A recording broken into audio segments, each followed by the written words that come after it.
Hello everyone, it's Shane Kanto, your Wasteland reviewer, and I'm here to review Little Fish. And this is a new sci-fi film from director Chad Hartigan, who has some experience with Room 104, Morris from America, and this film is centered around a couple whose relationship is budding and waning throughout the course of the film as a pandemic is occurring. Film hits a little too close to home at times, but it is what it is, and focuses on this disease that is causing people to lose their memories. They have sequences throughout the film where people start forgetting who they are, forgetting certain people that they met, how they got places. And the film really utilizes pretty subtle moments in terms of really getting emotional response to those kinds of situations. Something that really helps this film throughout is this wonderful, moving, and just atmospheric score from Keegan DeWitt, who's the composer who's done films like Hearts Beat Loud and films like that, and this just builds this atmosphere, very emotive, and with that, coupled with the fantastic performances from Olivia Cooke and Jack O'Connell, who are the two leads in this film film packs plenty of emotion. There's scenes that are hard to watch, great tension is built throughout the film.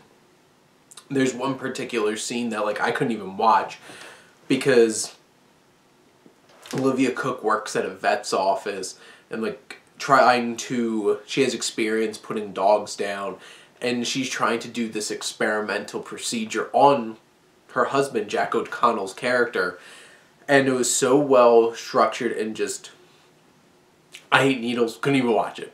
But it builds that, and there's moments where you can see the love that they have, and what's so heartbreaking is when they get to points where the memory starts to lapse. And this film, I feel like, will probably get a lot of comparisons or be called like the next Eternal Sunshine of the Spotless Mind, where it can be a bit dreamlike and trippy and overall dealing with the memories, and there's flashes of memories that pop up throughout the film, and you might not always know exactly where you are in the timeline in terms of what the story's being told.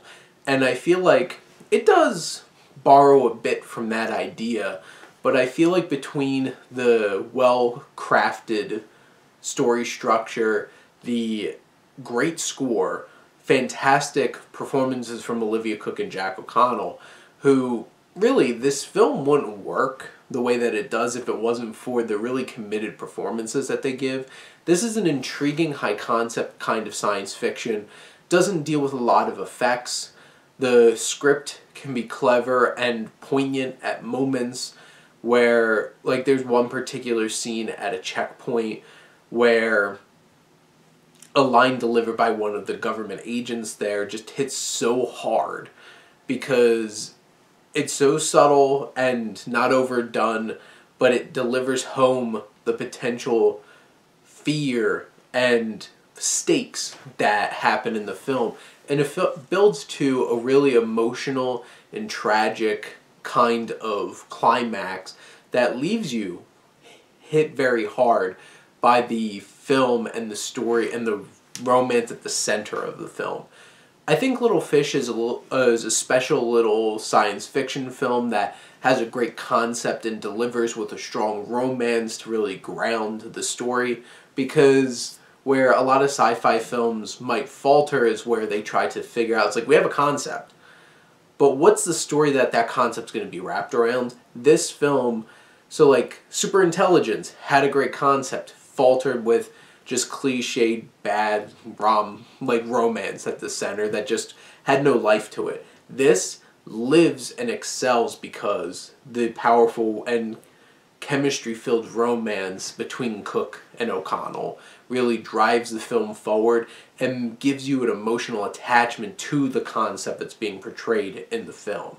In the end, I think Little Fish is definitely something to be checking out early in 2021, and I definitely think that you should go check this film out however you can, whether it's on VOD or wherever it's going to be playing, because this is a special little film.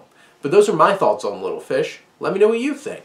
Let's talk some movies. But thank you as always for tuning in and supporting your Wasteland reviewer.